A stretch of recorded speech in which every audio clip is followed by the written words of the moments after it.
Spiro, do you have speaker view or gallery view? He has just the presentation view. Yeah, I understand, but for your cameras is what I'm saying. Oh, where it says it's now streaming live on YouTube. Hi guys, welcome. No, it's not yet. Hold on. Not there. Okay. Okay, give me 1 second. I see the YouTube. It's on my side. So how do I?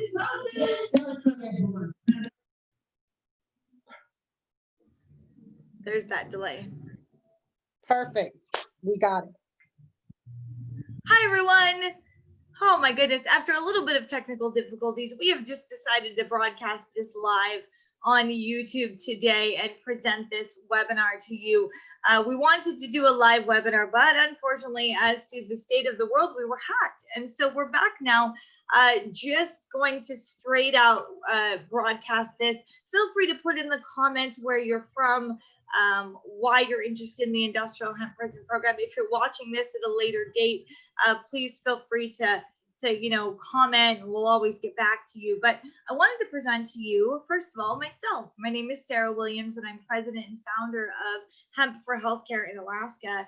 And today we're going to be covering one of the initiatives of the Hemp for Healthcare in Alaska program, and that is the Industrial Hemp Prison Program. Joining me today are Sandra Thibodeau and Spiro Rigas, and they are with the Cannabis Business Opportunities. They specialize in the contracting side of things, and the paperwork and the grant writing, and then just creating miracles when it comes to putting together business opportunities in the cannabis and hemp space. And so I'm really, really excited to partner with them on this incredible opportunity to revolutionize not only Alaska's prisons, but the prisons of the nation and the world. And so first of all, I'm going to tell you real quick about Hemp for Healthcare in Alaska. The facilities of healing. So here's the initial background for Hemp for Healthcare. So back in September of 2018, the Lord downloaded this idea. Now I say the Lord because after a 38-year battle with life and a 2-year battle with chronic and mental illness, homelessness, unemployment, and just struggle, I came to know Jesus Christ. And I came to know him, as I like to say, in a parking lot. Where I accepted him into my heart. And as I began to follow the Lord and follow his will in my life, I began to receive vision and receive impartation. And one of the visions that he gave me is my life calling, and that's this Hemp for Healthcare. And so here in Alaska, I'm not sure, how many people here have been to Alaska, but Alaska is a state the size of, or 3 times the size of Texas landmass. We're quite large, and we have 730,000 people. We are economically driven by oil and tourism. So thank you. At this time, COVID-19 has destroyed our economy. On top of that, we have a little fishing industry and some mining industry, but for the most part, oil and tourism drive our economy. So Alaska has no self-sustainability. We don't grow or produce anything, only about 4% of our own food supply. And we really need to create some economic independence and self-sustainability for our state. And so hemp is the answer for that. Hemp is a plant that we'll discuss a little bit more in detail here in a moment, that can be grown and created into 50,000 different products, from biofuel to clothing, medicine to plastics to houses, and just hemp paint, just thousands of different products that can be made out of this plant. And so the plan here is to then support the hemp industries of Alaska into self-sustainable industry for Alaska, so that we're growing everything we need, producing everything we need out of hemp, and then selling it to our people, and then selling the rest out to the world, then taxing that industry and paying for healthcare, putting that money in a healthcare fund.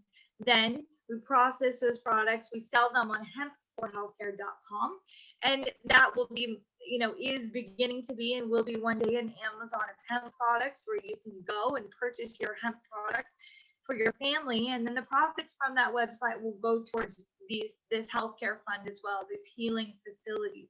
So let's talk about healing facilities. These are mind, body, and soul medicine in one location.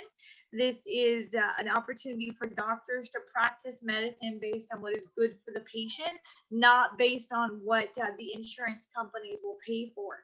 And so this really allows a much more mind, body, and soul focus on whole comprehensive healing.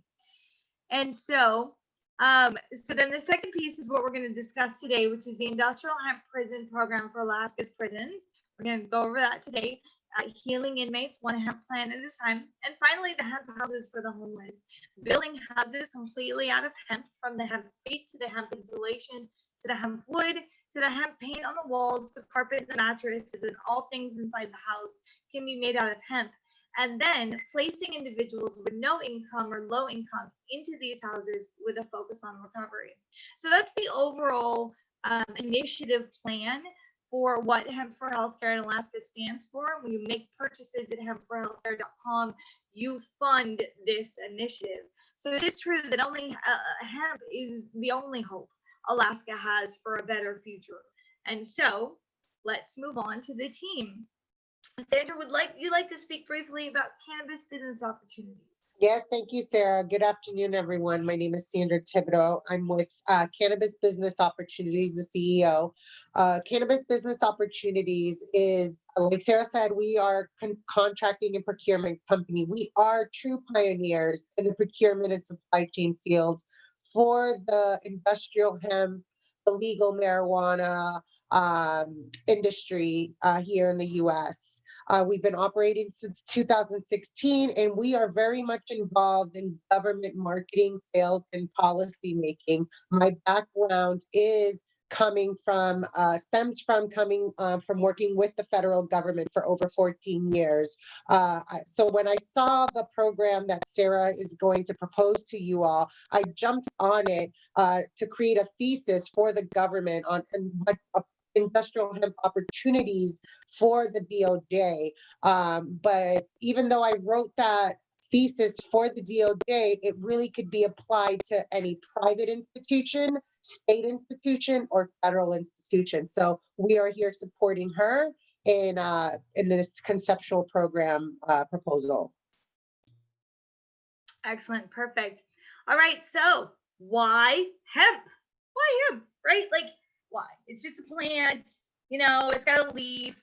Leaf looks a little bit like that other plant that gets you high, but this plant doesn't get you high. This plant builds you a house. This plant makes a biodegradable plastic. This plant is food and fuel all within the same plant. So, number one, it saves our trees. Okay?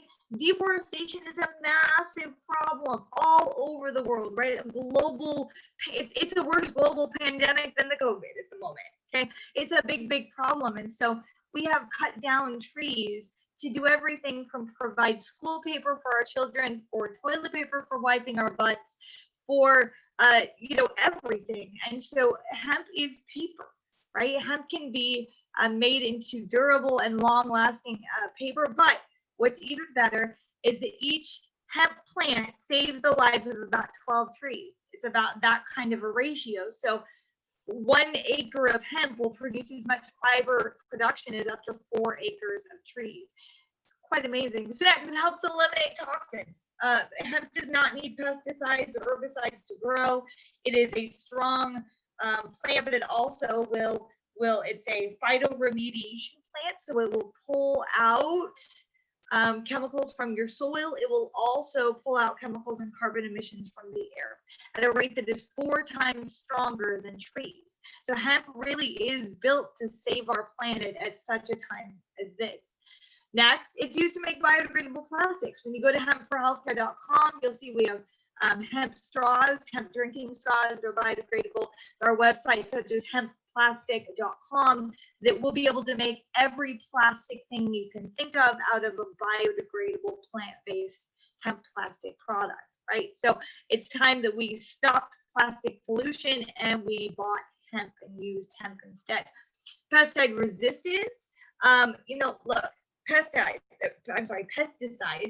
are the cause of at least 10,000, they say, cancer-related deaths every year.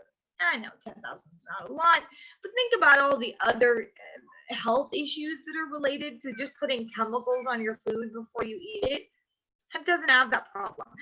So it's a phenomenal opportunity to grow something that can be healthier for our bodies and for our minds. And last, hemp plants provide energy. They can create gas, they can create electricity, and they can create fuel. No longer do we have to pull oil from the earth and burn fossil fuels and pollute our planet. We can grow a renewable resource that is grown every 120 days that can create fuel for your car and for your home and to keep you heated and keep your lights on. It's pretty darn amazing. So, our economic benefits of hemp. So, we have here in Alaska, because of our economic diversification being nothing, we have just jobs that are oil jobs, we have jobs that are fishing jobs, we have these areas of jobs, but we don't have any hemp jobs yet because we just got started. We're about 90 days into our hemp industry, and yet if you apply this to this program to across the nation and one day hopefully across the world, the creation of hemp jobs means that we have hemp farming jobs, we have hemp production jobs, we have hemp retailing jobs, and all of the ancillary businesses that will support this industry. And so it's really just a phenomenal opportunity to economically diversify Alaska. Secondly, the cost effectiveness of hemp cultivation, it's much cheaper to grow hemp than it is to grow, many other agricultural crops. Now, because of the diversification and the ability for hemp to be created into these varieties of products, you've got a huge impact on the consumer economy. My son and I are constantly looking around and going, can we make that out of hemp? Can we make that out of hemp? Can we make that out of hemp?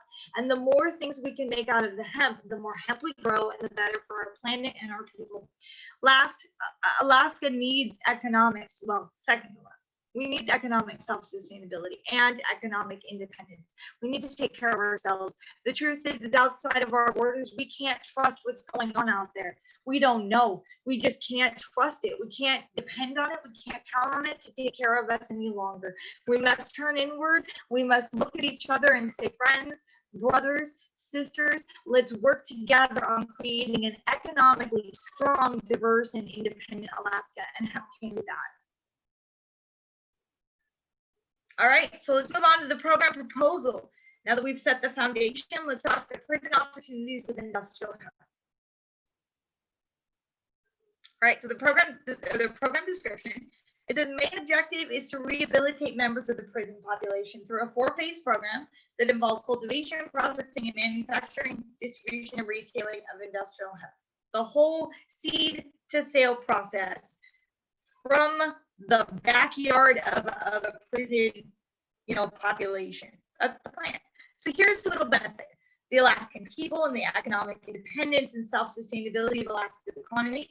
The inmates families, the community members, and the environment, of course, will also benefit. And an economically strong Alaska will powerfully affect the global economy. So that's where our benefits come from. So here's our desired project location. After many years being closed, the Palmer Correctional Facility here in Palmer, Alaska, located in the Matanuska-Susitna Borough here in Alaska, is being reopened. Okay, so what a perfect time. Palmer has ideal growing soil out of many other places in the state that would have to add lime.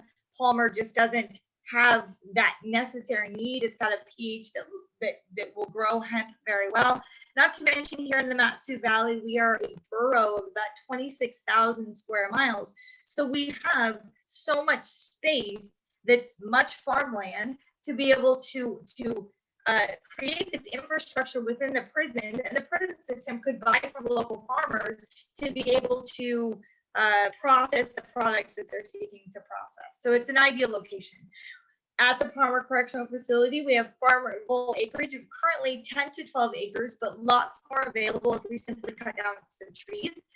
Available workforce is about 514 beds at this facility, but they do use the gym as overflow dormitory. And we look at it, there's a capability to add a processing plant on site for medium and close custody inmates, or the ability to bus them to a local facility that is under development at this time for 37,000 square feet. So we're really looking at making sure that all prisoners have access to this program, not just the high level, low crime people, but even the ones who may have murdered someone or who may be considered a high level custody individual. They too deserve the healing that can come from this program. So our current challenges, okay? There is a total lack of funding for rehabilitation services, and sometimes a lack of belief that rehabilitation services could even work. That some people have this mindset that once a criminal, always a criminal, that you could never be healed, that could never happen. And I have more faith in humanity than that. Second, we have a high rate of recidivism, for overcrowding. So this results in a lot of overcrowding. The more poverty that our state experiences, the more crime we experience. The more poverty we experience, the more substance addiction we experience, the more crime, right? It all comes together. So overcrowding is a problem. Again, we have the rampant alcohol and substance abuse statewide. We have a population that's seeking to escape its pain. Understaffed. We have open positions that seem to be difficult to fill because of a lack of interest by qualified candidates. Again, another problem is that Alaska has no stockpile of emergency food, and when we create only 4% of our own supply, we are deeply dependent on the outside world, and that's a problem to me. We have negative growth in the oil industry due to COVID, due to economic discrimination of fossil fuels, and these major banks not lending any longer to fossil fuel or Arctic drilling companies. There's a problem there. And last, no tourists equals the dead cities of Alaska, which equals more poverty and then more crime. So these are some of our current challenges. Let's talk about proposed solutions. The industrial hemp prison program will provide a self-sustaining prison economy. Okay, and that is something that taxpayers can understand, right? You're annoyed as a taxpayer because you have to pay this money for these prisoners to just sit there and do what? How are they benefiting the whole of society by sitting behind bars? Well, this gives an answer to that problem. So this gives rehabilitation for inmates at all levels of custody. It gives an improvement of the mental, emotional, physical, and even spiritual health of inmates. Will reduce the taxpayer economic responsibility for correctional facilities. It will empower inmates with a focus on healing. It will give them hope that there might be a way out. It will provide skill training for a variety of positions based on, what is that person may be good at, not necessarily always forcing them into a certain role, but kind of working with them and seeing where they might want to flourish. Next, social training for most effective social reintegration. So I do not believe in this solitary confinement world. We need each other. I don't like social distancing. I don't know about you. If you do, then that might, be someplace you need to get healed. But from a fellowship standpoint, we need each other. We need to be able to interact in positive and powerful relationships. So this program can give them that. Economic opportunities for our agricultural communities to collaborate. I touched on that when we discussed that local farmers could possibly sell their biomass to the prison if that was a possibility. And then here, this assists our federal, state, and city purchasers by making sure that they're purchasing an in-state product and keeping their money in-state to fund the products that are going in-state. But then when it comes to federal purchasers, just making sure that we're providing quality products that will, benefit government made by our inmates. All right, next, let's talk about our program goals. So the program goals are first to give hope and purpose and just a sense of purpose to our inmates, to give a voice and a sense of control to our inmates. And I'll talk about how we'll do that in a moment. Reduce recidivism, okay, because we heal them on the inside before they go back out to the outside. Create productive, healed members of society. Reduce taxpayer burden for correctional facilities, and provide economic self-sustainability and independence for Alaska. All right, let's talk about how we're going to do that. So this is the program outline. It's a 4-phase program. First, we grow it, then we process it, then we sell it, and then we heal from it. Okay, so here we go. So first, we teach the prisoners to grow on industrial land. Okay, industrial hemp, on institutional land with whatever space is available to grow indoors or outdoors. Now, ideally, at some point, some of that land, we'll cut down some trees and we'll put up some greenhouses, or we'll put up some year-round growing facilities so that we can have year-round production of hemp. Second, we then teach the industrial hemp, teach them to process it into, we've discussed, we have a focus on 3 different products that I think will be vitally important to the Alaskan economy. Number 1 is food, right? Food is necessary. 2, we've discussed looking at maybe hemp rope. And then the third one, looking at hempcrete. So these 3 things will allow an opportunity to provide those sustainable kinds of things that Alaskans need. Next, we sell it. Okay, we sell it through Unicorn, may sell it through, prison e-commerce, but selling it between government agencies. If this is a private prison, the private prison could sell it to, the public. It just depends on your prison system. And then finally, the money that comes back into the prison system from the products that are sold will be not only used to pay for room and board, but also healing therapies and recovery workshops with a focus on letting the prisoners feel like they have a sense of control and an ability to submit a request for a certain type of recovery or a certain type of therapy that they're seeking, so that together as a community, they can all be focused on healing. All right, so we discussed the money, right? What happens to the money? So revenues generated from the sale of goods created by the IHPP will be split accordingly. 20% will come into the statewide healthcare fund. Now, this healthcare fund is not yet created. It will be, but that requires some additional advocacy on the part of Hemp for Healthcare in Alaska and my team to make that happen. But 20% comes in, and here's why.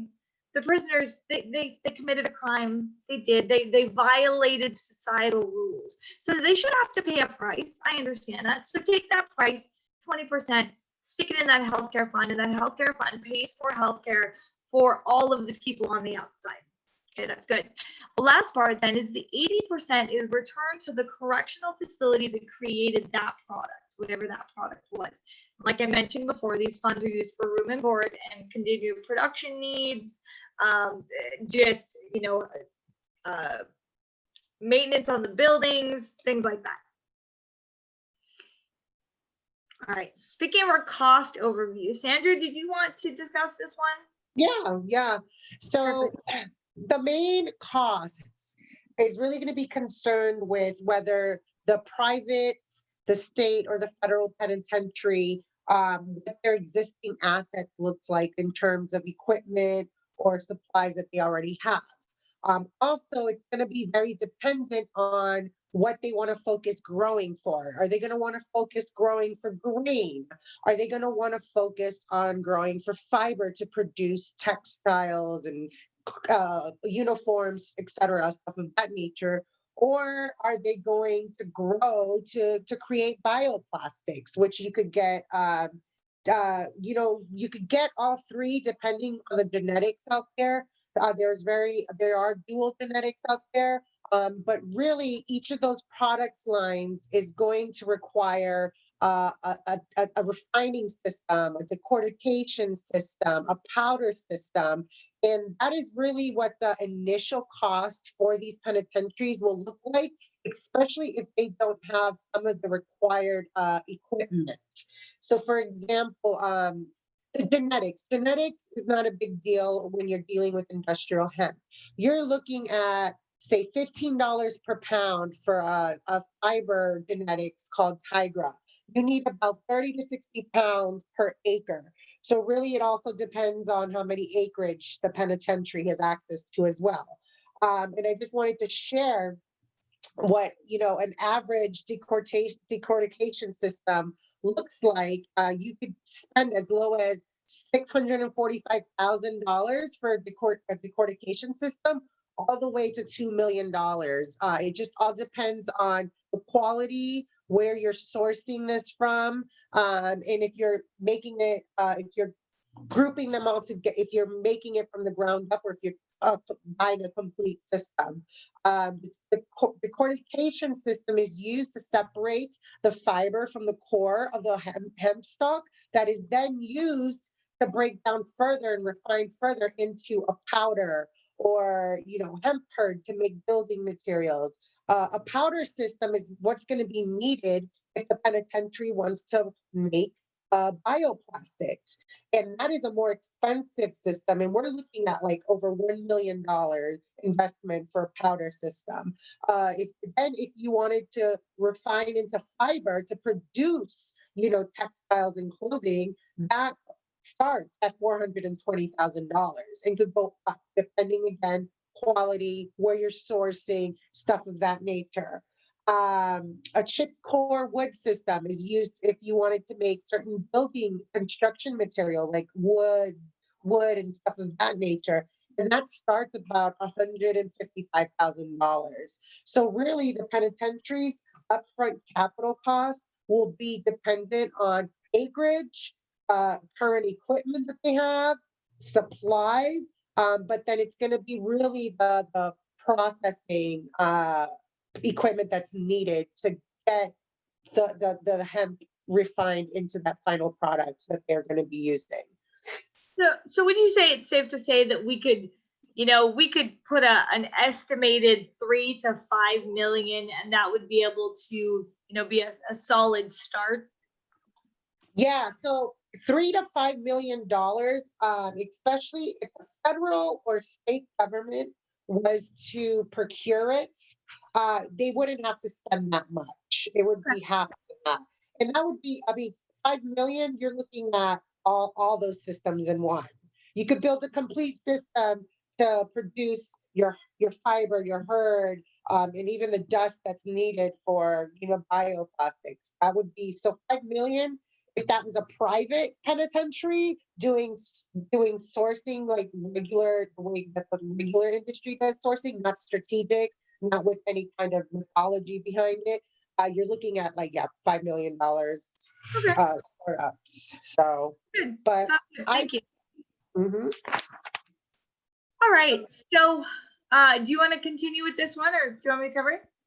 Well, I just wanted to say that really when people the penitentiaries are concerned with, well, how long does this, the process of cultivating and processing and manufacturing take?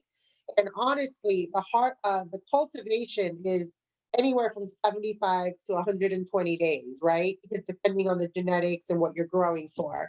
Then you have the retting, the drying. Again, these are all processes that are very particular to your product line.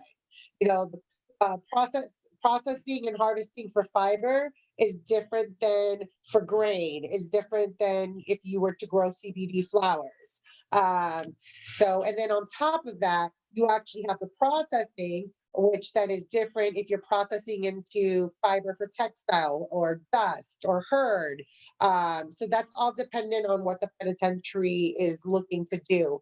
And then the manufacturing portion, again, after you have the raw materials, now we need to create the end product, right? So the food, the paper, that's all based on whether or not you still have the equipment to do that, or are you going to outsource that to get your products made. There are a lot of penitentiaries out there that already they already are creating apparel in their prison systems. They're creating equipment even. And who knows, the equipment cost could probably be lowered if they have the abilities to create these different types of equipment.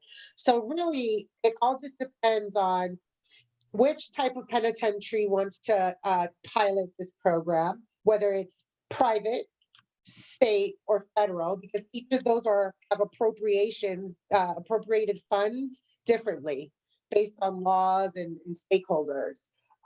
So yeah, so that's the time of what it takes. I would say a good trial for any one revenue line would take about a year to really get that data, to analyze it, to understand, to see what's working, what's not, and then apply it for the next grow cycle. Fabulous. Okay, thank you for sharing. So we did have a Q&A section for the live webinar, but unfortunately the live webinar did not come to pass. If you are interested in learning more about this program, if you're interested in supporting this program, we are looking for investors. We are looking for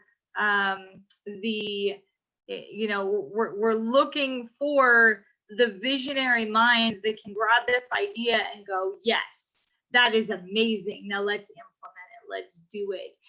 Those of you that still remember that prisoners are humans too, and they deserve healing, and they deserve to be rehabilitated, and that rehabilitation is possible, and that we don't give up on humans just because it might be a little harder to rehabilitate some than others. And so this opportunity is to really utilize all of our resources here within Alaska. And we have a workforce that is sitting there behind prison walls that are just sitting there, and they're not doing anything, and that really has taking a toll on their mental health. And so let's do something to give them some hope and some help. And so if you're interested in learning more about that, please contact me at hemp4healthcare@gmail.com, and I'll put you in contact with our team here, and we'll discuss this further. I want to thank you for joining us today, and just remember that hemp is hope for not only Alaska's future, but every state in the nation and every nation in the world. And so just stay hopeful that as the days ahead, no matter what happens, that hemp still remains hope for our future. So thank you again. God bless, and I'll see you next time.